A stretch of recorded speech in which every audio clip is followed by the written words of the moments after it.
Hello and welcome back. Today we are talking about one of the new upcoming heroes, Silk, and I have the resident Silk expert on with me to talk villain theory. How you doing? I'm doing good. I don't know if I'd call myself the resident Silk expert since she isn't actually out yet. I haven't played her once. Don't know if I can be an expert, but you never know. I've definitely looked into her what we have revealed so far quite a lot. Yeah, and I guess like maybe on the video we're gonna call you the expert because I was out of town. I was traveling when they did the reveal article, so I have not covered anything Silk on the channel before. And by the time I got back, by the time I was like ready to do it, I was like, let's figure out a different and more fun, unique way. And so that's why villain is on. And we did wait until to record this until we had all of Silk's cards previewed from different content creators. So as we talk about those, I will be shouting them out through the video. But what I want to do is just kind of talk about Cindy Moon and Silk because she seems kind of unique and kind of different and wonky and weird and, dare I say, powerful? Maybe? I don't know. What do you think about What? Silk? Can you give us just like a high level overview of what Silk is trying to do and why she is so potentially like unique or challenging to pilot? Sure, I'll give it my best. Silk is the first web warrior we've had in insert however many years here since like the Sinister Motives wave, which is really cool. Unless you include like the rogue hero being able to like get the web warrior I do. trait, but I do. Silk is the first proper web warrior in a long time, which is really cool. She seems to be, I would say, very inspired by multiple other web warrior characters, or at least spider themed characters. So she's got Peter Parker's stat line, similar abilities, similar attack card, then she's got a little something from Spider Ham and something that reminds me personally, at least, of Ghost Spider and all that kind of thing. But she is very unique because she interacts with encounter cards. She actually kind of is the living raft. If you know the raft card that was revealed with Shuri, she tucks cards underneath her and then she can like spend them for various benefits and things like that. So very cool, very unique interaction with encounter cards and the encounter deck, and minions on the board. Anything she can get her hands on, tuck underneath her, and then spend for benefit, she will do. Because I think in the article it is phrased kind of as she's learning what the enemy does. She's kind of seeing the encounter cards, learning from them, and then using that knowledge to her advantage. I really do like the way that they interpreted her ally ability for like the protection silk ally. You get to go search the encounter deck for a encounter card and get rid of it. um I like that. I think that's a cool way to kind of like have these be fairly similar in terms of like hero power to ally power.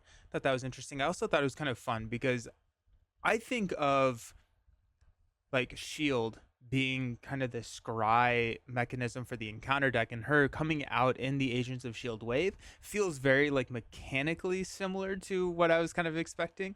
And so I thought that was a really cool way to do that, to tie both of those traits into kind of one hero. Um but yeah, I am interested in shield silk. I guess I also am interested in shield. I That's not an incorrect statement on my part, but I think like the most basic thing that she can do is on her or for the cards tucked under hers on her alter ego side, she can discard a card to draw two cards, right? Yep, And feels so pretty good to me. yeah, that's what I was about to say. She can only have a maximum of four tucked cards at any time under her hero, under her identity card. And I would say that if you removed any of the other cards that we're about to talk about where you can use those cards for effects, just discarding a card tucked under Cindy for two cards feels very good. Yes. you know, why draw one card when you can draw two? I've done all the nerdy math stuff for the people that are interested in that. I know some people don't like it, but if I were to kind of like try and extrapolate the value of this carding a tucked card for her various abilities and compare it to like an effective resource, a resource will still worth a value. To me, it varies between like one resource and kind of like two resources of value. And this is kind of at the top end. Just two cards is just really strong. Yeah. Plus, if you start an alter ego, these are going to be your seventh and eighth cards, which open up just a ton of options for what you can do. You can drop those big helicarriers if you have them in your hand, or you can play just a ton of little cards. And so It'll yeah, I like it'll be interesting, but that's definitely not the only thing you can do with tuck cards. But Villain, help me understand, how do you get tucked cards? What are kind of some of the mechanisms to get these cards under you as Silk? There are a couple of ways to do it, and actually, this ability I'm about to talk about actually reminds me of the Protection Web Warrior ally Spider-Man Noir, I think he's called, Yeah. um, where he kind of like takes cards and sort of tucks them under him as well. But Silk on her hero side has this Silk Sense ability, and it says after you defeat a minion or side team or resolve a treachery card, tuck that card under here from the encounter card discard pile. So you knock out a minion, you knock out a side scheme, or you just resolve a treachery card, just sit there and suffer the effects, but then you get to put those cards underneath you, and then they are basically yours to spend as you wish. And some of her upgrades actually reward you for keeping sort of curating maybe a certain type of encounter card underneath you. So different kind of angles there. Hmm. And so, what do you mean by that? Like certain type of encounter card? Am I gonna want to tuck the first four cards that I see under her, or is there a reason to kind of hold off on some of them? I would be inclined to do kind of both. So starting out, if I don't have four tucked under me, because that's kind of the limit as written on her identity card, I'm probably just taking anything I can get. And if you then see better, you can tuck that under you and discard another one. You can kind of replace it that way. So Okay. I would just take anything I could get, and then start to be a bit pickier after that if I was already at four. Yeah, because the way that her ability is written is that if you ever have more, discard down to four, so you get to pick and choose. It's not like preventing you from adding a fourth. And so, worst case scenario, you're net zero. You just kind of discard the card, and then you don't get any card draw, but you have a better card tucked under you. Okay, so yeah, that makes sense. I guess like Well, okay, sorry. I got distracted because I'm like there's a lot of like different ways to use these as as another type of resource that sometimes they don't even matter what card they are. Sometimes they do, but it feels similar to like a Nick Fury, and I think I talked about this in one of my videos where you're generating this threat on your suit, and you're going to be able to use that as a new Nick Fury only resource, and you have to kind of figure out how to evaluate that and how to use that. Um, but then my mind went to: is there a way that you can deplete the encounter deck discard pile? Can That'd be kind of crazy, right? Like, tuck all the I cards. You don't got the raft. You got Spider Man. I don't know if you can take all of them, but you can take an absolute like significant amount. Like if you have like I don't know two players, one um, maybe Silk in protection, and the other one in like justice with the raft, and you're the Gambit ally, and you're against a small scenario like I don't know, I can't remember how many Dark Beast or Magog have in, but they're two that spring to mind with like a low amount. You can definitely take like I don't know a quarter to a half. I don't know. This is off the top of my head of the counter deck hostage if you really wanted to, which is really funny.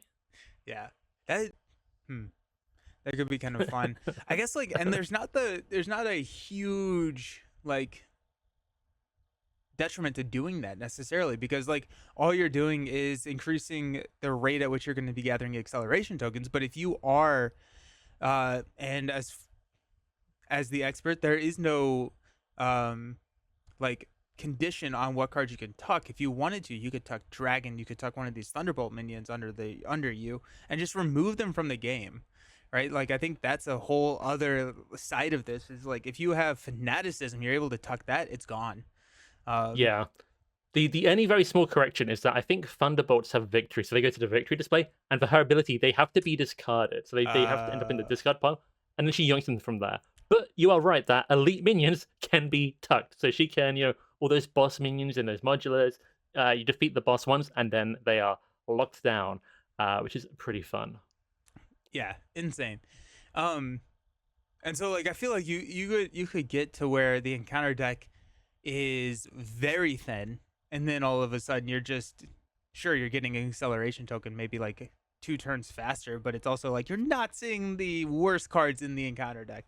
You're getting rid of the you stand accused and all of I just played Ronan, and so I'm just like flashbacks to that. I think we played Ronan the last day we played Marvel Champions a couple of days ago, so I'm there with you. Nice. It's gonna be so good to kind of a lot of the stuff she wants to like spend and then get new cards. But if you have something really bad, you can absolutely just keep hold of it and deny the villain, deny the encounter deck. And that's a really fun kind of tactical angle. She's a very tactical hero, I think.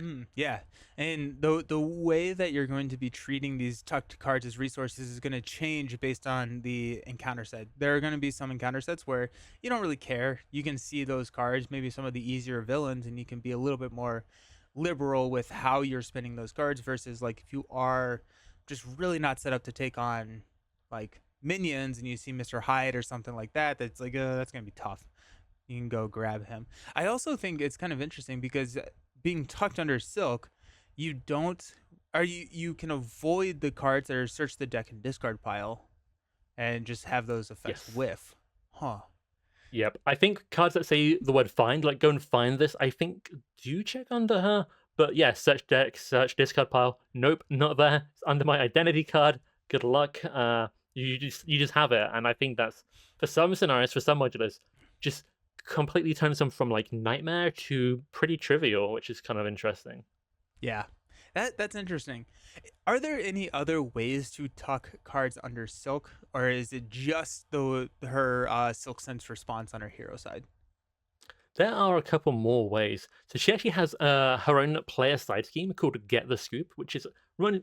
It reminds me a little bit of Jubilee's, but it is quite different. But it has its own Ultra Ego action on it. And when defeated, the Cindy Moon player gets to look at the top two cards of the encounter deck and tuck one under the identity. So Mm. defeating this gives you a choice of two. So this starts to let you curate a bit more. And I think I don't think this is necessarily the most like competitively costed side scheme. It's 0 cost to put in play, but then 4 threat to remove.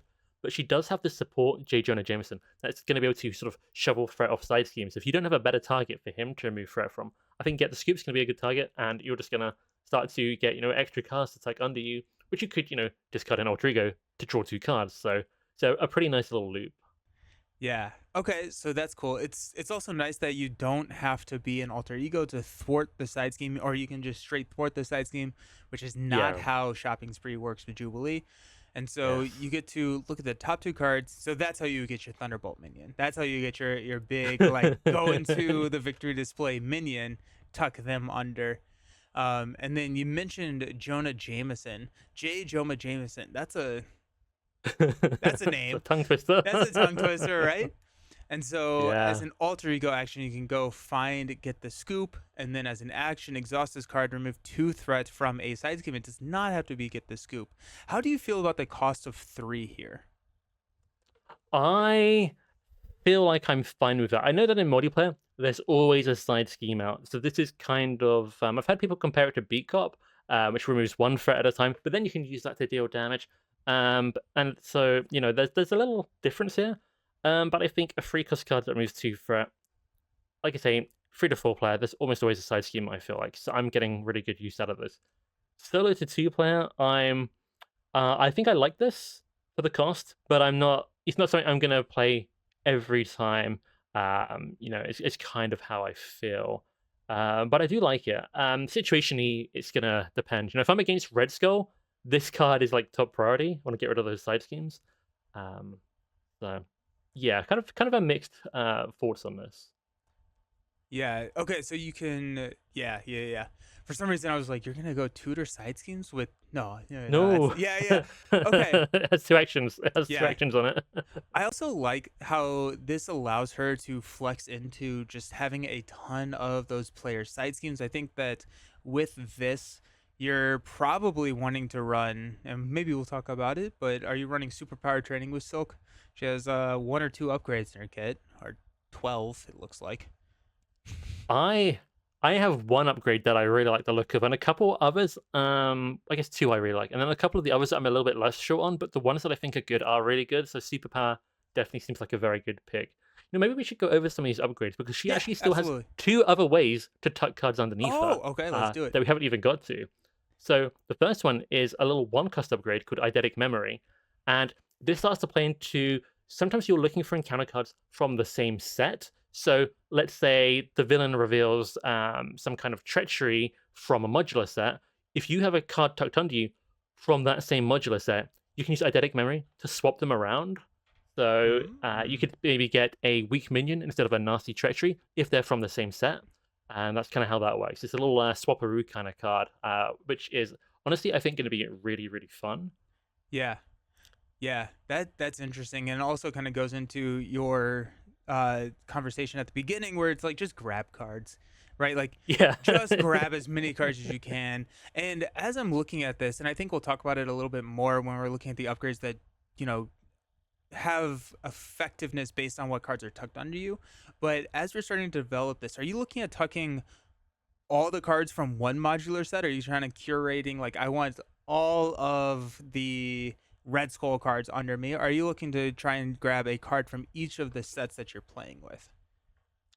I think all of the above and none of the above, depending on what build you have, what scenario you're up against, and maybe who's on your team in multiplayer, and so on and so forth. Because one of her upgrades are the spider claws, and for each card tucked under her from the correct set is the attacked enemy. So if I'm hitting a minion and I've got a couple of his buddies from the same modular set tucked underneath me, I'm getting extra damage that way. Maybe I build into a basic attack build, and I really want to lean into the claws, and then I start to target the modular that has a lot of the minions, so I can clear the minions with it. On the other hand, maybe I'm not relying on any of my upgrades too much. I'm kind of more relying on eidetic memory to swap things out. Maybe I want a varied selection to be able to swap something bad from these different sets for something easier. So I think there are various different strategies. The way I kind of envision it is, to start off grabbing everything you can, and then, kind of play it by ear. You take your opportunities where they come. If I find one of these upgrades at a good time and I can play it, maybe I'll try and curate the right things underneath it a bit more. But maybe on another game with the same deck, I wouldn't worry about it as it didn't line up in the right way. I think it's very complicated. I think it's actually got a lot of depth. Like if you look at like the skill ceiling for like the managing the cards, Mm, it's not just knowledge of your deck and the board state and everything. It's what's in the encounter deck, what's in the discard pile.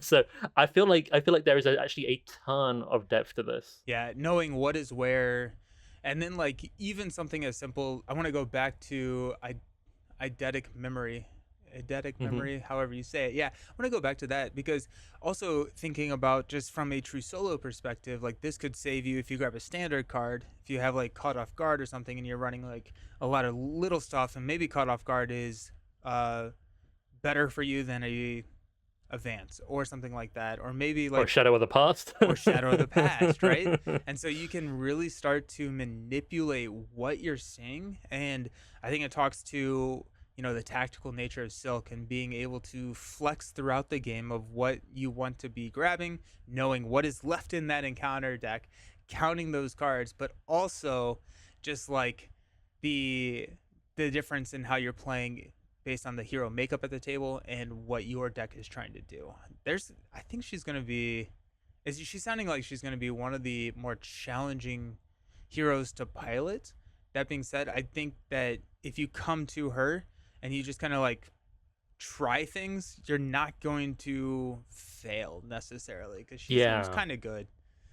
Yeah, she looks strong to me in like a way that I feel like most people that play her, they'll get a good result. But if you really kind of go into the card counting and the placing things precisely and really like thinking about it, managing it, you'll be able to like take her to the next level. It's kind of what I'm envisioning slash hoping for. It's what it looks like to me. So that's really exciting. I think that's a fun way to do it. Kind of Yeah. reminds me like maybe like Domino or Magic in that regard because they are. I think people would say they generally have good results with these characters, but Hmm. you can do some crazy little kind of stuff with them. Yeah. Absolutely. Absolutely. You said that there's one more way to tuck cards. What is that? That is her defensive upgrade, Spider Reflexes. So this is a bit like her claws. They basically say, when Silk would attack or defend, and there's actually a thwarting one that has been revealed by Step into the Portal, which we'll probably come to. But when Silk uses a basic power with the correct upgrade out, she can exhaust that upgrade, and then for each tucked card underneath her from the correct set, she'll get +1 to that stat. So we talked about Spider Claws being attack. This one is +1 defense. So if the villain's attacking you, you want encounter cards from the villain's encounter set tucked underneath you, which is fairly straightforward. But after you resolve it, because you get +1 defense for each card of the right type underneath, after you resolve it, you get to tuck the top card of the encounter card discard pile under Silk. So this card kind of says you get your boost card. In some cases it won't be, but in most cases you get your boost card and you get to tuck that underneath you, which I think is fun. Yeah. Um, I want to talk about this and the thwarting card, but my first question that I want to ask about these. So you get the +1 attack for her claws or the +1 defense for the reflexes based on if you have the same card from the same modular set. Um, if you're going villain, right, you're going to tuck the Magog cards, and now this is effectively a 2-cost combat training for the claws, right? If you Yes, don't have, oh, sorry, what's up? I was going to say the only difference with combat training is it doesn't matter. You can use it kind of infinite times. Sure. It's just a passive. Where Spider Claws has to exhaust kind of that one big attack. Okay, yes. If I don't have a card from the Magog set and I'm attacking Magog, if I exhaust Spider Claws, do I still get piercing? I believe so. I'm going to double check the wording right now.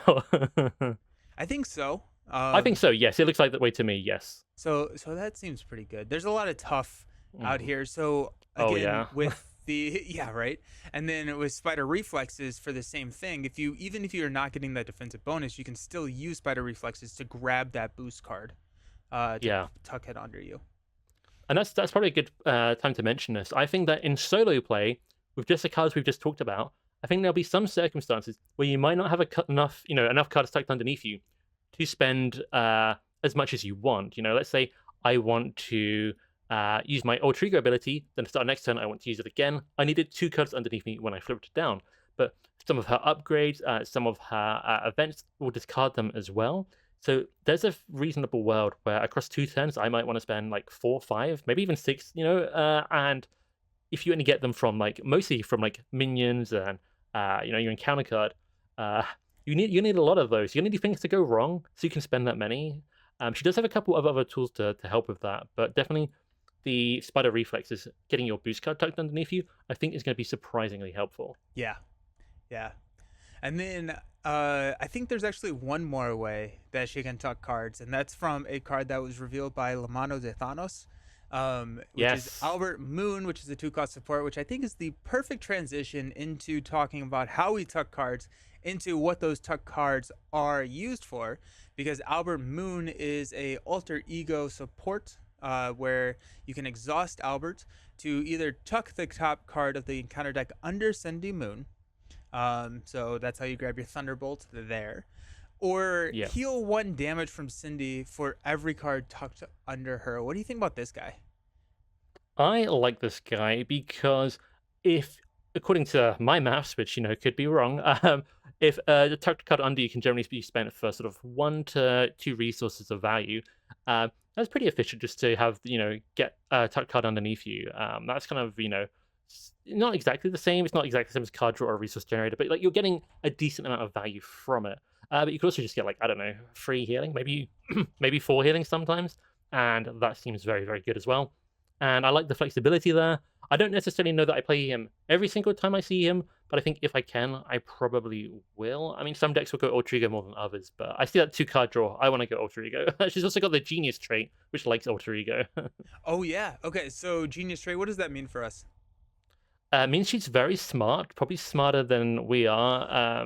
She has some ingenuity, so she can play the ingenuity upgrade, which is a nice, pretty well costed mental resource generator. Mm-hmm. But you can only play it when you're Alter Ego because that's where you have the Genius trait. And then there's a little card called a Moon Girl, which I want you to explain.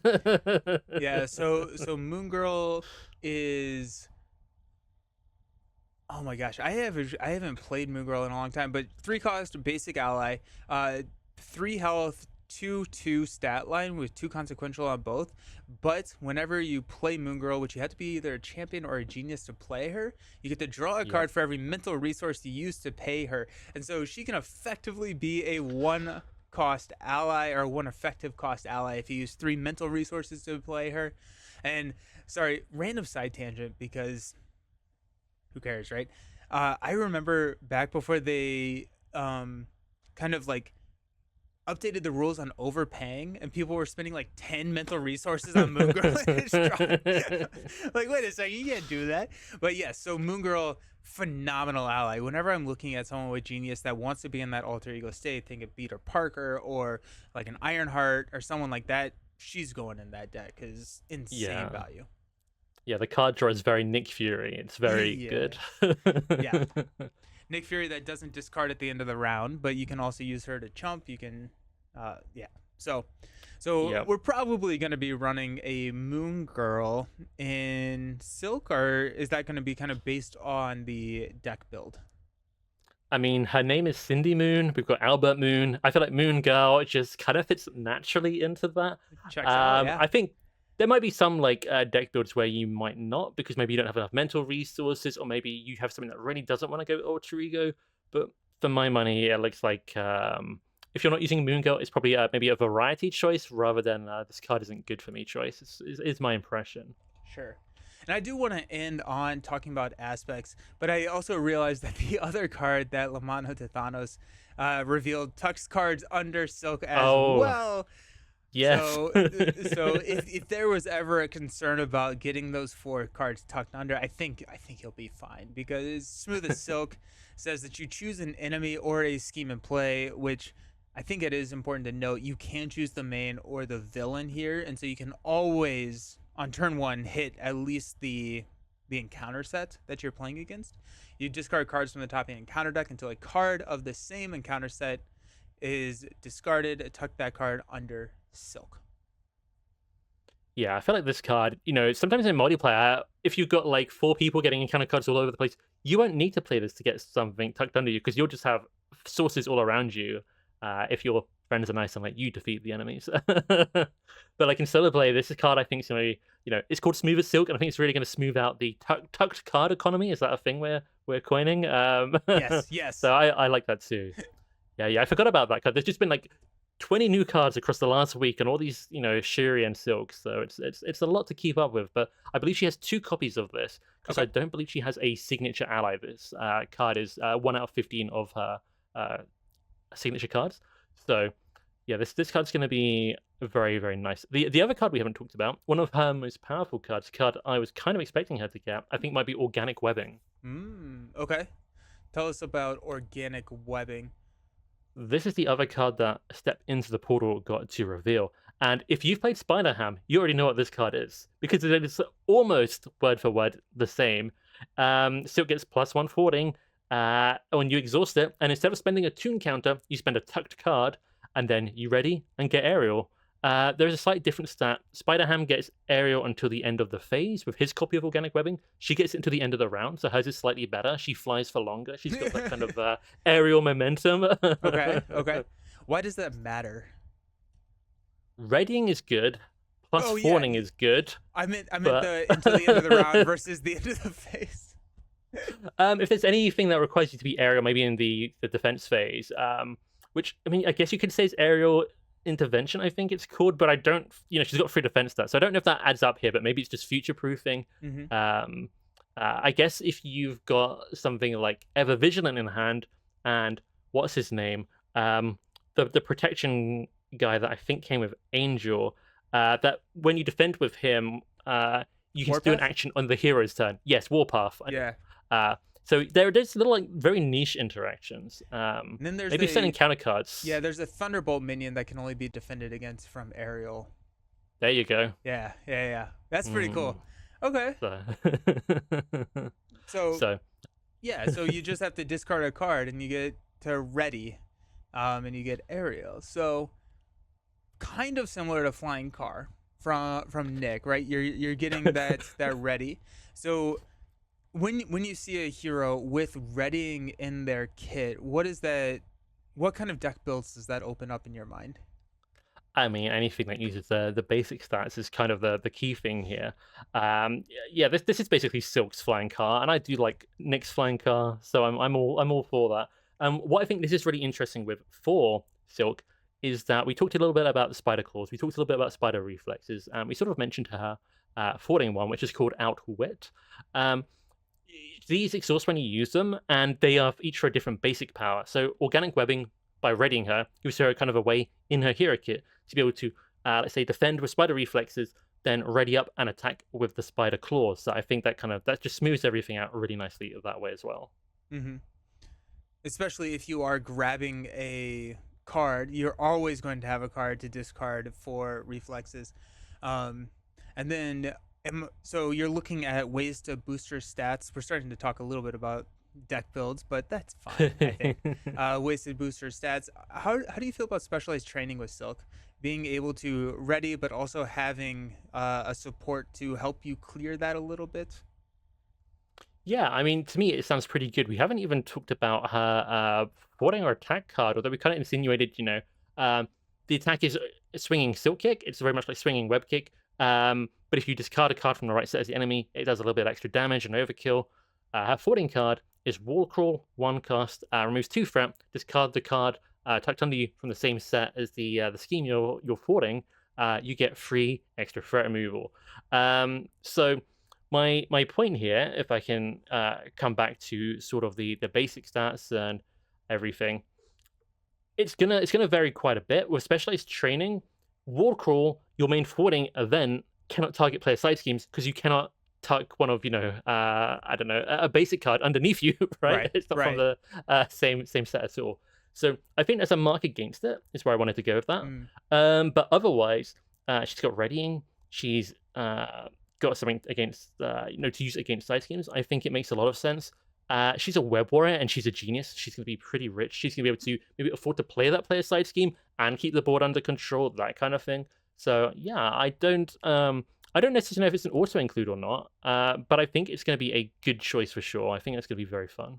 yeah, and based on which, what route you're going, you can absolutely choose pretty much any of the upgrades other than maybe frontline specialist. I don't know if I take frontline specialist because of the reading. I'd probably want to take one of the stat boost and then get Yeah. rewarded for using that stat, especially if I see a hero with built-in readying, it makes me feel a little bit better about taking my off stat boost. So if I'm playing like a protection, perfect defense build, I may not need a defensive specialist to help me not take damage. And so if I have reading in my kit, I may take that thwarting option, the surveillance specialist, so that when I ready, I can then thwart for 3 once I have all my upgrades out, and then really kind of get the best of both worlds and draw there.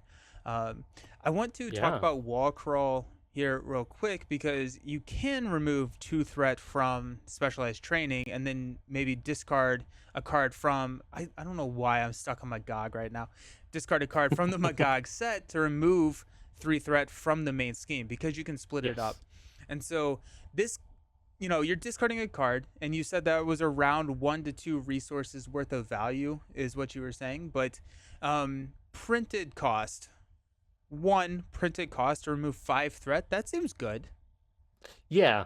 So this card to me, if you don't do the second line, if you don't discard a card tucked under silk from the same set, you're paying a 1 cost card 2 effective resources for 2 threat removal, which is not very good in my opinion. I don't we try and avoid that. But if Legal you do have the right practice. set under you, we don't talk about that. But if you can discard it, yeah, I think this is pretty good. Um, so if the only thing is, I think side schemes are a little bit fiddly to have the right one under you, is my impression. It's going to Mm, happen, but there are times where, long story short, I feel like having the right minion underneath, tucked underneath, or the right kind of villain cards for the villain, it can be a lot easier than hitting like side schemes. But yeah, hitting the main scheme with War Crawl is probably going to be its main use there, and that does start to look very, very good. yeah. These also, by the way, War Crawl, Swinging Silk Kick, Spider Reflexes, Eidetic Memory, all have the superpower trait, which is pretty nice to have for Death Focus, another cheap resource generator. Nice. I was about to ask about Def Focus too. So good. Yes, And organic yes. webbing has it as well because you're Oh you're yeah, probably seeing at least um you're actually seeing a lot. And then that makes wall crawl not horrible if that's the only thing that you have in your hand. We had talked about in one of our very first videos kind of the restricted versus unrestricted resource generators, whereas Def Focus being a restricted resource, meaning that you can only use it on superpower cards. Sometimes you do fall into the trap of I have this, I have to use it, which maybe you don't, right? Like it may not be worth, using that Def Focus on wall crawl, but you do have the option of effectively a 0 cost card or 1 effective cost card to remove 2 threat, which feels better. yeah, yeah. I think she's got, over a quick count, 8 superpowers in her hero kit. But even if you didn't draw one, I mean, you might still draw one. If you start Alter you can use Cindy Moon's ability. Web Warriors tend to give you a lot of card draw. Ghost Spider can find you like the perfect card you need. So Death Focus is going to have a lot of targets. But like you said with Warcrawl, maybe you don't have the right card tucked underneath you. Still turns it into quite a good deal. Basically, 0 cost card for too forwarding, kind of as you said. So, Yeah, uh, it's Gamora's yeah, turn. yeah, I think her cards overall looking pretty good. There is some situationalness where don't know if that's a word, but I think you know what I mean. Most Yeah. spider claws and a minion out to hit, but nothing from that minions encounter set underneath you. That's going to be the challenge. And if you want to spend a card to ready up, you want to go to ready go, spend a card to get a card draw, then do the same when you flip back down. It might be hard to curate, a set of 3 or 4 cards underneath you. I think 1 to 2 from the same set, maybe realistically more common. I haven't played yet, but that's kind of what I'm getting at for some of this stuff. So sometimes it's gonna match up really well, and sometimes it's probably not. But main scheme and villain probably the most common, just from the typically having the most quantity of their cards in the encounter deck. Yeah, yeah. And then you have like that makes a lot of sense for the defensive build. And okay, let's just transition at this point. Let's talk about deck builds, and not necessarily like super deep every single deck build, but like what are some of the high level thoughts when you are going to be deck building for Silk, potentially for different aspects, or like what are you excited to do, or what are you definitely including when you're looking at building for her?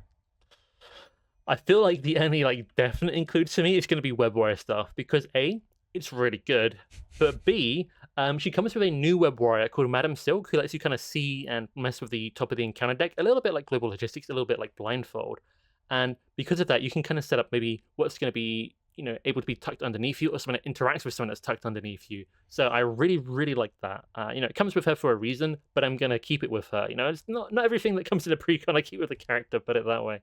But in this case, I do. Also, just mention Ghost Spider Ally, who, when she leaves play, you get to choose one of your events. So if there's a minion out in front of you, and you've got the right card tucked beneath you for Swinging Silk Kick, but you don't have Swinging Silk Kick, I am going to throw, Ghost Spider into attack mode, defeat her with a consequential maybe, or get the right thing, and then I can use it. So that's really fun.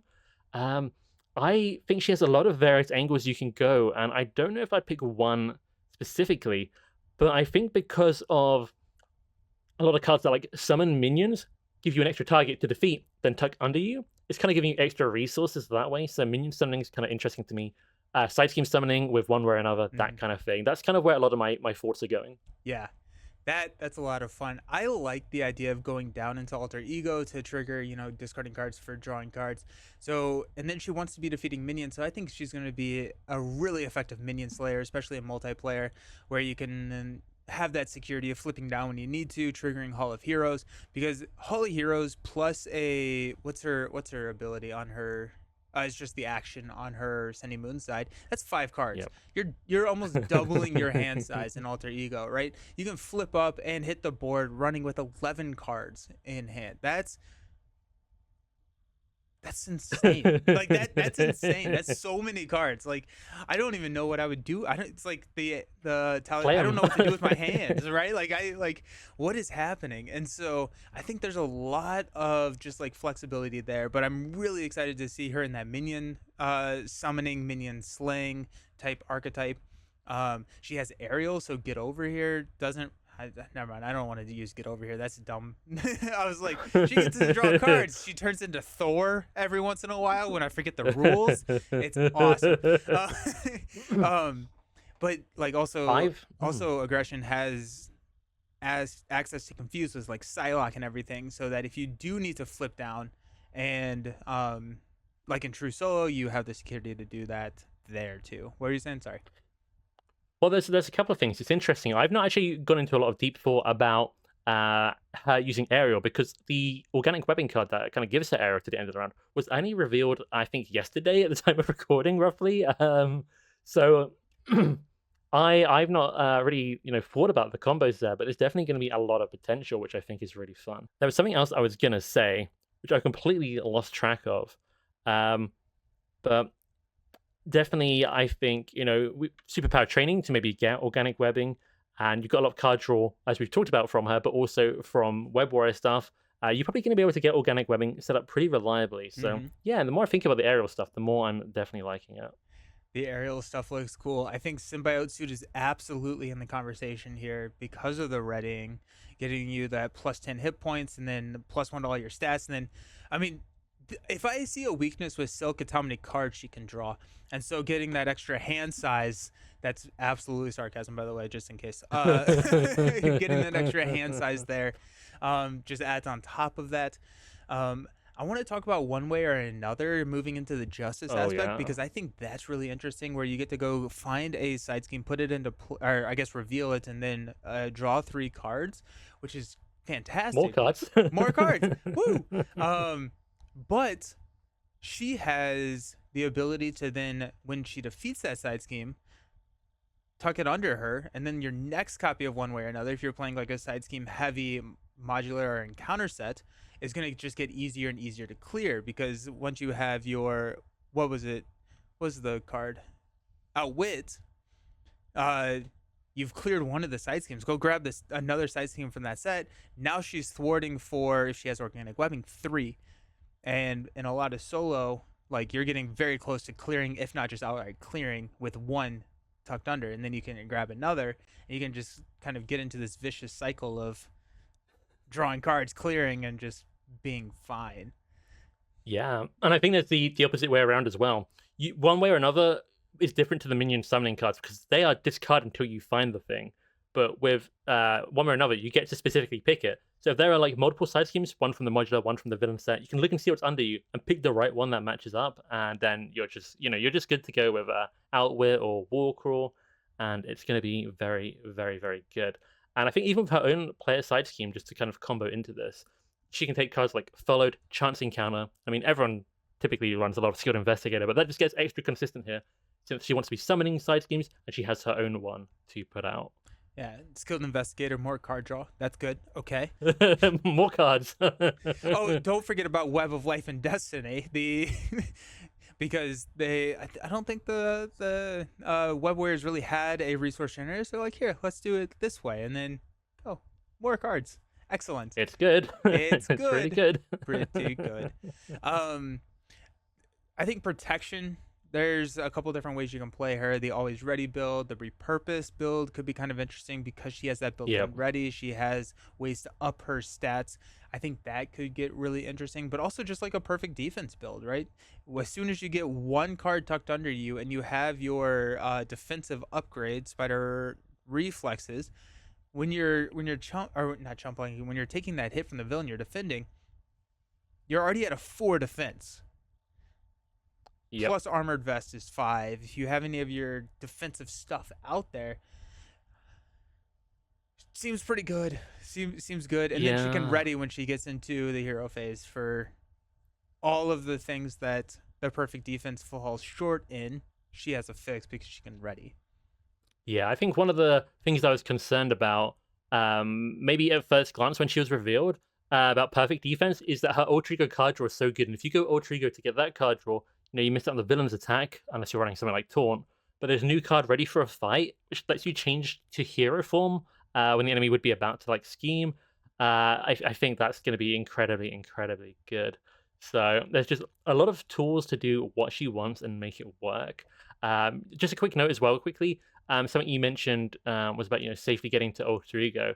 And if you do have confusers, you can defeat Get the Scoop, which is her side scheme, to look at the top of the encounter deck. Madam Web does this too, so she's kind of got some Web Warrior and Silk specific ways to like kind of see what the boost card is and make sure you're really safe going Alter Ego. Those are kind of if the enemy isn't confused, I guess. But if they are, you get to see your encounter card, and there's a lot of stuff. There's a lot of stuff. Yeah. Yeah. And then the last, I'll say it, real aspect that will Whoa! oh, Shots fired. shots fired. I did like another random side tangent, but I did the poll where it's like, what's your favorite aspect? Or if you could only play one aspect for the rest of your life. No one, like people are like, where's pool? Well, YouTube has stopped allowing you to put more than 4 choices on those polls, so you can only put 4. And so I'll put out another one. It'll be out by the time this video comes out. It's like, do you rather play pool or literally anything else?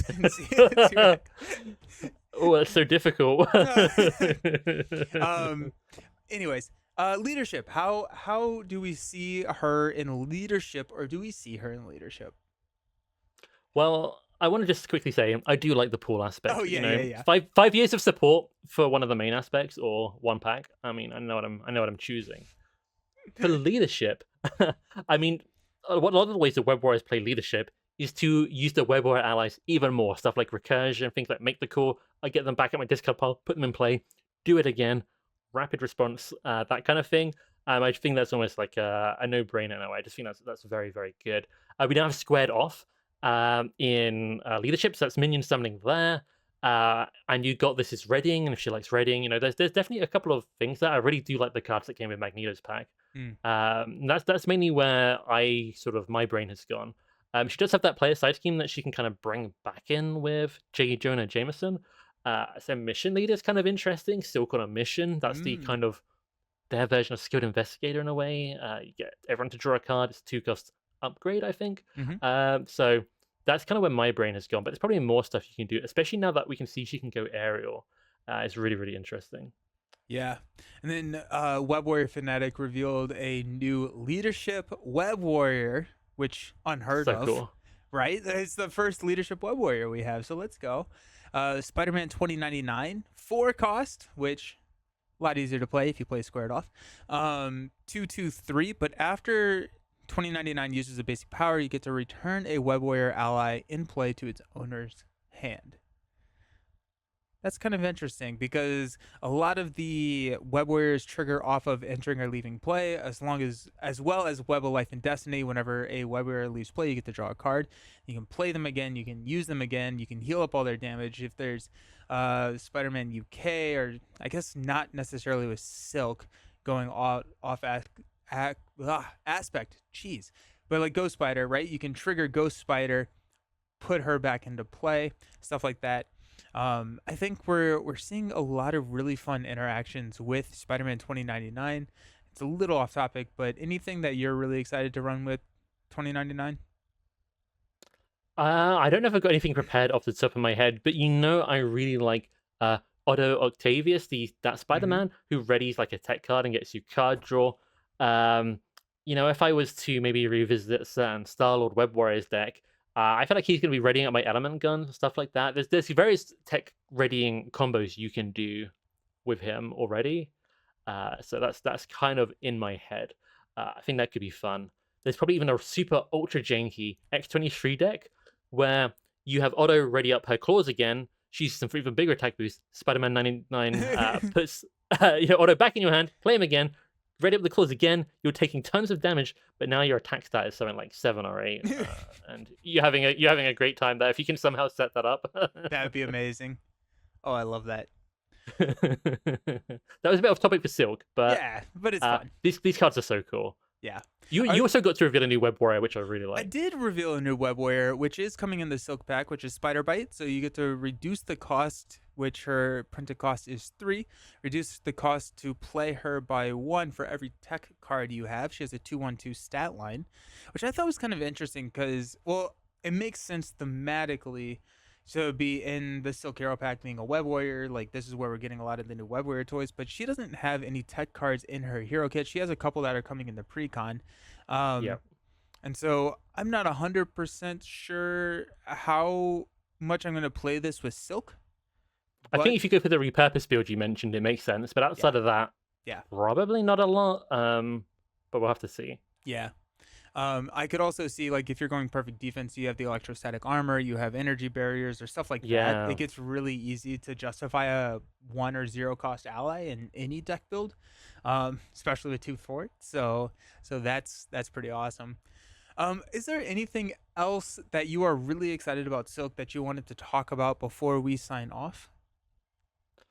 I don't know. I mean, I feel like we should mention that because she doesn't have a signature ally, I'm almost certain, and I have no proof of this, but there might be proof by the time this comes out because there's going to be an FFG live stream. I'm pretty sure she might come with a copy of the Web Warrior Peter Parker ally again because she actually has a team up card with him, which is kind of cool. I think she almost has to, right? I think if Yeah, there is a um, team up card in the pack that comes within the precon, I think they like to have it so that that precon can play every card in the pack. And so having having a Peter Parker, a second copy of a Peter Parker ally, which phenomenal ally, gets to ready some yeah. more reading, cool.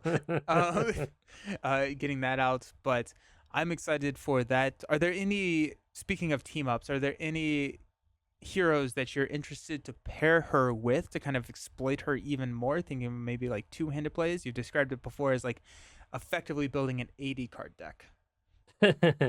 I think at the top of my list right now, and there might be others good candidates, but top of my list is Falcon because he can look at the top card of the encounter deck. So his scouting kind of has interaction with stuff Silk wants to do and swap around and things like that. So I think that's especially cool. Um, so that's yeah, Falcon and Silk, the weird combo that I wouldn't have put together normally because of their abilities. I definitely am. Nice. Yeah, I think any of the web warriors, I think you got like Spider Woman could be kind of interesting, being able to bring the other two aspects from the web warriors and just like turbo drawing from Web of Life and Destiny now with all the spiders we have could be really Yeah. fun. I think I kind of want to do like a Scarlet Witch or a like Deadpool just to see how many times we can blitz through an encounter deck. Like it's really not good, but I don't know. It just seems kind of fun. That Um, does seem fun. she Bring she. bring Falcon along for that in free player. There you go. There you go. Nice. But I am curious about what you all think of Silk and how you plan on running her in when we get her in a couple of weeks. I am very excited about Silk. Silk feels like the type of player or the type of hero that I just love. She's very combo heavy, very like fun decision making. Leans into that perfect defense build, and then I think she has like 8 cards that hit the table that aren't events in her kit. And so Yep. like it's just like I'm gonna run out of room on my table, which is always a fun time. But I'm really pumped about Silk. Um, She she somehow reminds me of Domino. You know, she's got the same stat line, and she doesn't do the same thing. But you're still trying to move things in the right place to get the big effects. And I know you're a big fan of Domino, so I think it's gonna be. I think you're doing well with these characters because I haven't heard what you said about Maria, but she's very buildy, and I know Shuri likes to play her upgrades. So I think you're gonna be very happy. yeah, I think I'm more excited about Shuri and Silk than I am Maria. Gotcha, Yeah, gotcha. I we'll talk about Maria later. Awesome. Stay tuned. Yeah, Villain, thanks so very much for coming on and talking me through Silk. I appreciate it. Always great talking with you and seeing what you think about these cards. Yeah, yeah, good to be here. I've enjoyed it, and this was good because I had to do the reaction to Silk without you, and I was all on my own. And people are like, "Where's Nelson?"